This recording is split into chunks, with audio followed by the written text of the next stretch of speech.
Good morning, student. Welcome again, Sri Rama Bharati online classes. Myself Krishna Kumar. So let's start our topic, बच्चे. आज जो हम topic करने जा रहे हैं, आज जो हम विषय करने जा रहे हैं, अनुच्छेद की कक्षा आज हम लेने जा रहे हैं. ये कक्षा जो है वो दोनों क्लासेस के लिए, कक्षा 9वीं और कक्षा 10वीं दोनों के लिए पर्याप्त है, क्योंकि आप जानते हो हम प्रीवियस क्लास में 9वीं और 10वीं कक्षा दोनों में लेखन खंड हम कर रहे हैं. और लेखन खंड में अगर एक या दो विषय को छोड़ दिया जाए तो 9वीं कक्षा और 10वीं कक्षा में ज़्यादा भिन्नता यहाँ पर नहीं है.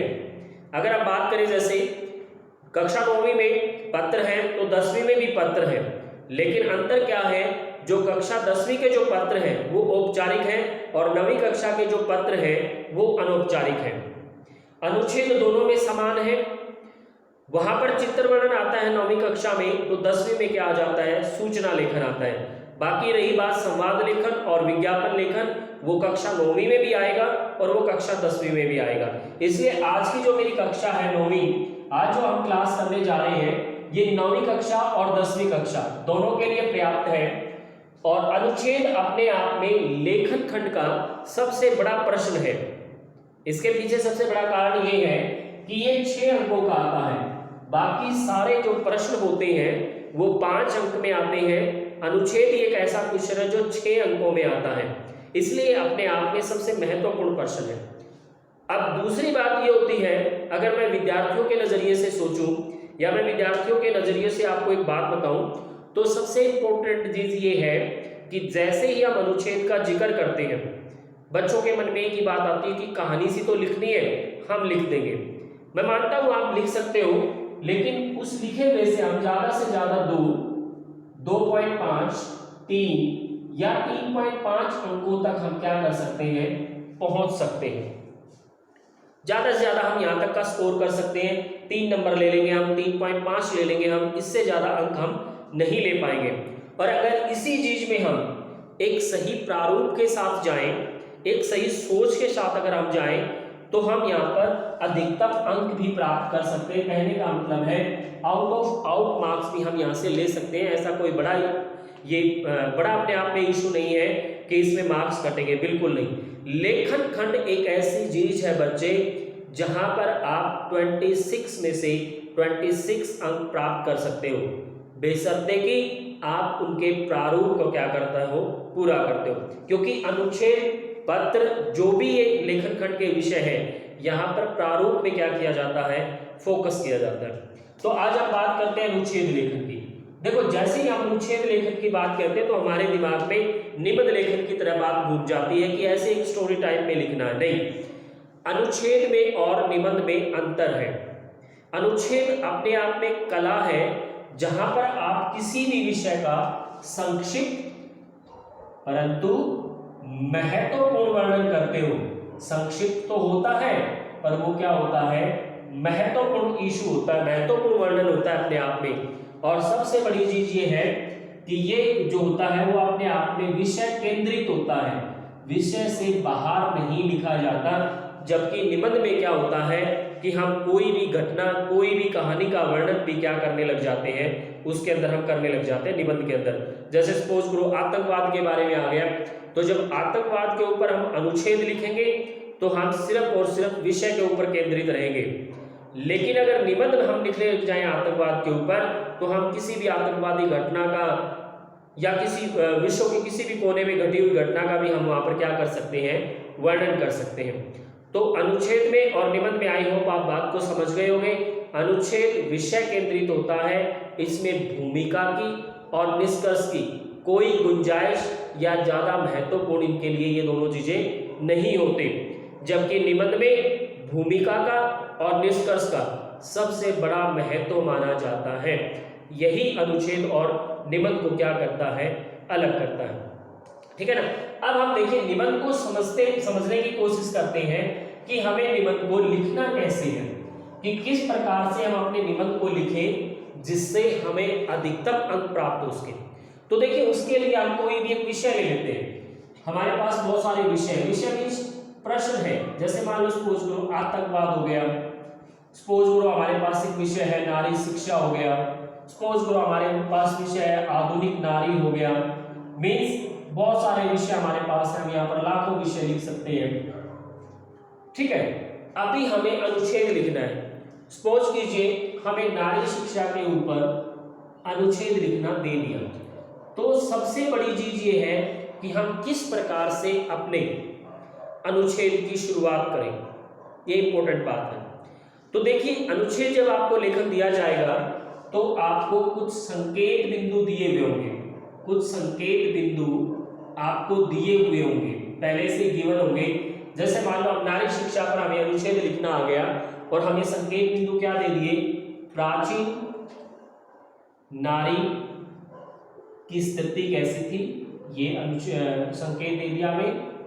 ठीक है, उसकी भूमिका क्या थी, ठीक है, उसकी शिक्षा को लेकर आधुनिक जो नारी है, आधुनिक नारी व शिक्षा, सपोज कीजिए ये संकेत बिंदु आपको दे दिए। तो अनुच्छेद लेखन में संकेत बिंदुओं का सबसे बड़ा महत्व होता है। कारण कि देखिए बेटा, एक बात तो अपने दिमाग में ये तय कर लीजिए कि जब भी आप अनुच्छेद लेखन लिखने जाओगे तो आप संकेत बिंदु के साथ ही जाओगे। बिना संकेत बिंदु के अगर आप अनुच्छेद लिख रहे हो तो एग्जामिनर उस बात को अच्छे से भांप जाता है। ठीक है ना, आप संकेत बिंदुओं को एक्सप्लेन करना शुरू कर दीजिए, आपका अनुच्छेद बहुत अच्छा बनेगा। कैसे, अगर देखिए, एक तो हमें पूरी नारी शिक्षा के ऊपर बात सोचनी है। ठीक है, जब मैं बिना अनुच्छेद के बिना संकेत बिंदु के अनुच्छेद लिखने जा रहा हूं तो मुझे क्या करना पड़ रहा है, इस विषय के ऊपर मुझे सोचना पड़ रहा है। हम सोचते जाएंगे, लिखते जाएंगे, सोचते जाएंगे, लिखते जाएंगे। नुकसान क्या होगा हमें कि हमें कोई बात ऊपर लिखनी थी वो बाद में याद आ रही है, कोई बात बाद में लिखनी थी वो हम पहले लिख चुके हैं, कोई हमें बीच में लिखना है तो वो हम आगे पीछे कर चुके हैं, किसी विषय का तो हमें वर्णन करना ही नहीं था वो हम कर गए, जिसका करना था वो बाद में आया पर अब तक वर्ड लिमिट बहुत हो गई। तो ये कब होगा, जब हम खाली विषय को देखकर हमने संकेत बिंदुओं की तरफ कोई ध्यान नहीं दिया और हम वर्णन करने लग गए, तब हमारे साथ ऐसी स्थिति बन जाएगी। लेकिन अगर हमने विषय को पढ़ा, सबसे पहले नारी शिक्षा को हमने पढ़ा, हमने समझ लिया, हमारे पास 3 ऑप्शन आए हुए थे, या तो हम आतंकवाद के ऊपर लिखें, या हम नारी शिक्षा के ऊपर लिखें, या हम आधुनिक नारी के ऊपर लिखें। ठीक है, हमने अपने एक प्रश्न का चयन कर लिया कि हम नारी शिक्षा के ऊपर लिखेंगे। पहले तो आप नारी शिक्षा के बारे में समझ के देखिए कि नारी शिक्षा मीन्स क्या है, यानी कि समाज की स्त्रियों को शिक्षित करना, यही नारी शिक्षा। अब हमें सिर्फ समाज की नारियों को शिक्षित करने के ऊपर अनुच्छेद नहीं लिखना, हमें अनुच्छेद लिखना है कि पहले हमें वर्णन करना है, किस चीज का वर्णन करना है, हमें वर्णन करना है प्राचीन नारी की स्थिति का वर्णन करना है। अब हमारे दिमाग में नारी शिक्षा नहीं होनी चाहिए, हमारे दिमाग में क्या बात होनी चाहिए कि प्राचीन नारी की स्थिति कैसी थी, हमें वो बात सोचनी है। अगर और कहीं से भी आपको ध्यान नहीं आए तो राजा महाराजाओं के काल में आप चले जाइए, कम से कम इतिहास हम पढ़ते हैं, हिस्ट्री हम पढ़ते हैं, सोशल साइंस हम पढ़ते हैं, तो उसमें हमें राजाओं के समय का पता चलता है। अगर वो चीज़ हम एक बार रिमेंबर करके देखेंगे तो हमें पता चलेगा कि नारी की जो स्थिति थी ना वो ज़्यादा अच्छी नहीं थी।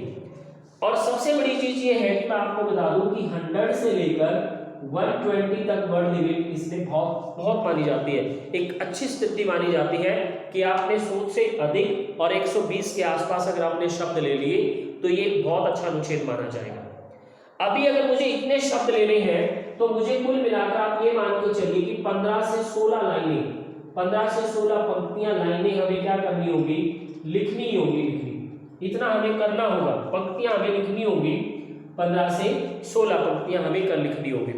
तो देखिए हमारे पास है 3 संकेत बिंदु, हमें लाइनें लिखनी है 15 से 16। अगर हम हर एक लाइन संकेत बिंदु के लिए अपने आप में तय कर लें कि मुझे 5 या 6 लाइनें लिखनी है तो हमारा काम चल जाएगा, हमारे पास 15 या 16 लाइनें अच्छे से हो जाएगी। दूसरी चीज, हो सकता है कि आपको इसके बारे में 5 लाइनें ना मिले तो इसके बारे में 7 लाइनें हो सकती हैं। मीन्स अगर किसी एक संकेत बिंदु में ऊपर नीचे लाइनें होती हैं तो दूसरा संकेत बिंदु उसकी लाइनों को क्या कर सकता है, कवर कर सकता है। एक चीज तो यहाँ पर इंपॉर्टेंट बात ये है। अब देखिए, एक तो आपको नारी शिक्षा के ऊपर 15-16 लाइनें लिखनी पड़ी, एक आपके दिमाग में है कि मैं प्राचीन नारी के बारे में 3, 4, 5 लाइनें लिखूंगा, तो एक तो किसी विषय के ऊपर 3 से 4 या 5 लाइनें माइंड में लेकर आना, और एक किसी विषय के ऊपर 15 से 16 लाइनें लेकर आना। तो अपने आप में इजी जो टास्क है वो ये बनेगा। आप पहले प्राचीन नारी की स्थिति के बारे में लिखिए, उसके बाद हमारा दूसरा संकेत बिंदु है कि उसकी भूमिका क्या रही समाज में। तो अगर हम देखें प्राचीन समाज में तो उसकी कोई भूमिका थी ही नहीं, जब उसकी स्थिति बेकार थी तो बेचारे की भूमिका क्या होगी। लेकिन आधुनिक समाज में अगर हम देखें तो नारी की भूमिका जो है वो दोहरी हो गई है, डबल रोल वो कर रही है, वो घर को भी चला रही है और वो बाहर नौकरी पैसा भी कर रही है। इसका मतलब अब उसकी भूमिका ज्यादा महत्वपूर्ण हो गई है। तो अगर आप प्राचीन और नारी में यहाँ पर अंतर कर देंगे तो हम यहाँ पर भी अच्छे से 5 या 6 लाइनें हम लिख पाएंगे। उसके बाद हमें नेक्स्ट लेकर आना है आधुनिक नारी व शिक्षा। आधुनिक नारी व शिक्षा, मैं विषय को थोड़ा सा भूल गया था यहाँ पे। आधुनिक नारी व शिक्षा, अब हमें इस संकेत बिंदु के ऊपर सोचना है। तो अगर हम देखें आधुनिक जो नारी है एट प्रेजेंट, इसके लिए शिक्षा का प्रावधान होने लग गया है। सरकार तो इसके लिए शिक्षा का प्रावधान कर रही है। अब माँ बाप भी इतने जागरूक हो गए हैं कि वो अपनी बेटियों को बेटों के समान ही क्या देने लग गए हैं, शिक्षा देने लग गए हैं। अगर हम इस चीज को यहाँ पर एक्सप्लेन करेंगे तो मुझे लगता है कि हम आसानी से इसमें 5 या 6 लाइनें बहुत आसानी से हर एक स्टूडेंट अपने आप में इस बात को, जिसके अंदर ज्यादा लेखन की क्षमता नहीं है, वो भी बच्चा इस काम को अच्छे से कर पाएगा। अब हमारे पास क्या हो गया, प्रत्येक के लिए 5-5, 6-6 लाइनें हो गई। अगर किसी के लिए 1-2 कम हुई है तो किसी के लिए 1-2 ज्यादा भी हो जाएगी।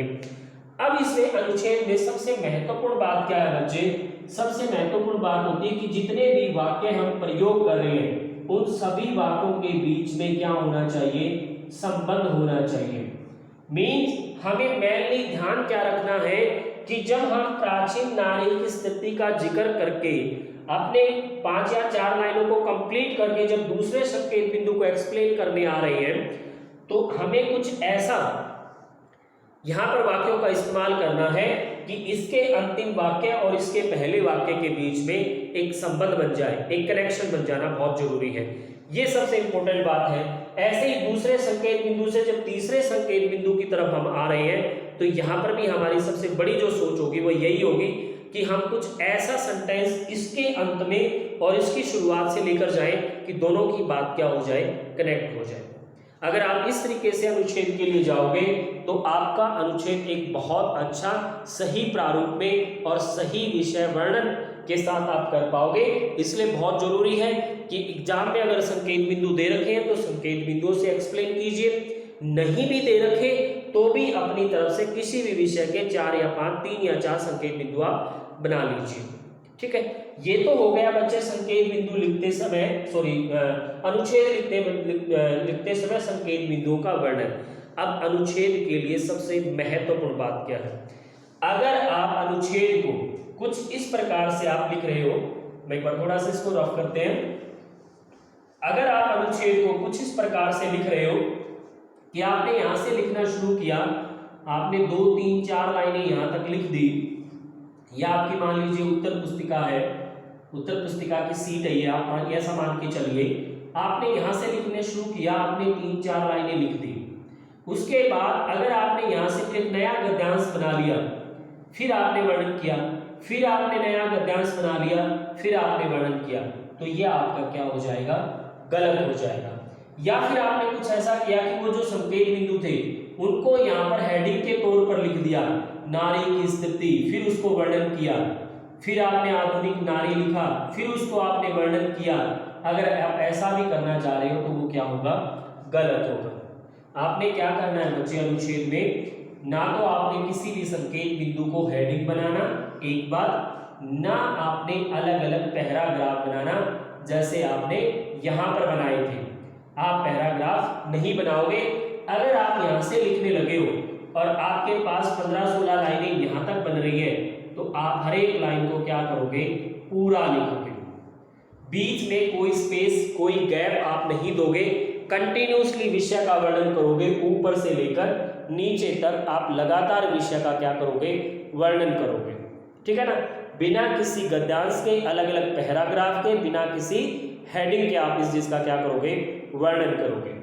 एक चीज मैं आपको इंपॉर्टेंट और बता दूं आपको कि इसमें अगर आप कोई कोटेशन देना चाहते हो, कोटेशन मीन्स कोई स्लोगन देना चाहते हो, कोई दोहा लिखना चाहते हो, तो आप कोशिश कीजिए उस दोहे को या स्लोगन को ऊपर ले आओ या फिर नीचे ले आओ, ये आप कोशिश कीजिए। अगर बहुत ही ज्यादा जरूरी है तभी आप इस दोहे को कहां पर लेकर आओ, बीच में लेकर आओ, बहुत ही ज्यादा जरूरी है तब की बात है, अदरवाइज या तो आप अनुच्छेद के शुरुआत में या अनुच्छेद के लास्ट में।